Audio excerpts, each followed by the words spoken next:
Hello, I'm Rashmi Kotharkar. Today I'm going to explain about the OOPS concept in Java programming. So there are many concepts available in Java programming like a class, object, then inheritance, encapsulation, polymorphism, abstraction, etc. So we will see the details of this OOPS concept. So first one we will discuss about the what is the object. Okay, so in object any entity that has a state and a behavior,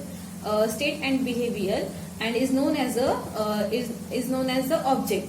And an object can be defined as an instance of a class, and an object contains the address, and it takes up some memory, some space in the memory, and object can communicate without knowing the details of each other data code. So that is the object. Then next we will discuss about the class. So the definition of a class is the collection of object that is called as a class. Then we will see about what is the inheritance in a Java programming. The inheritance, when one object acquires the all properties and the behavior of a parent class, then that is called as a inheritance. So it provides a code reusability, and it is used to achieve a runtime polymorphism. So the inheritance having some types like a single inheritance, hierarchical inheritance, then multi-level inheritance, multiple inheritance. But the multiple inheritance is not supported in Java. So these are the types of the inheritance. Then we will see what is the polymorphism. Okay, so in polymorphism,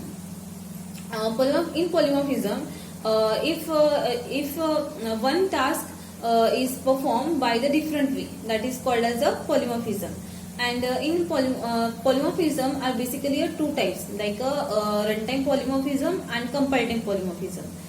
So the compile time polymorphism. Compile time polymorphism is achieved. Compile time polymorphism is achieved by the method.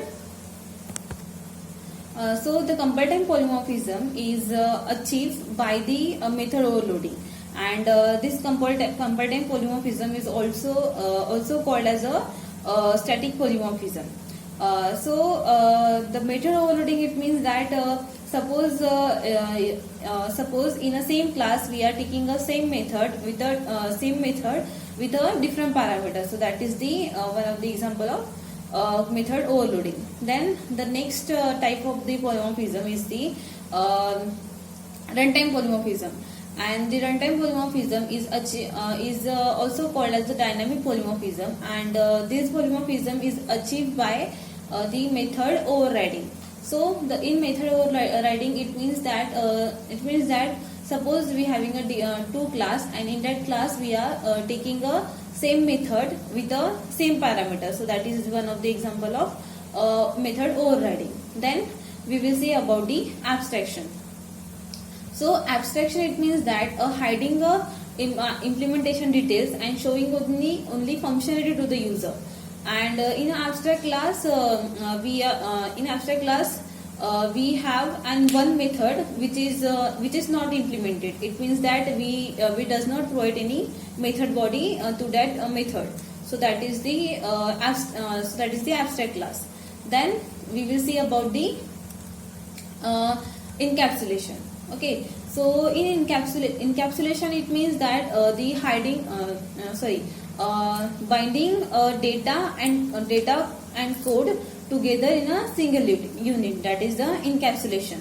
So for example, a capsule and it is wrapped with the different medicine, and then This encapsulation is achieved by getter and setter method, and also a class in a Java class.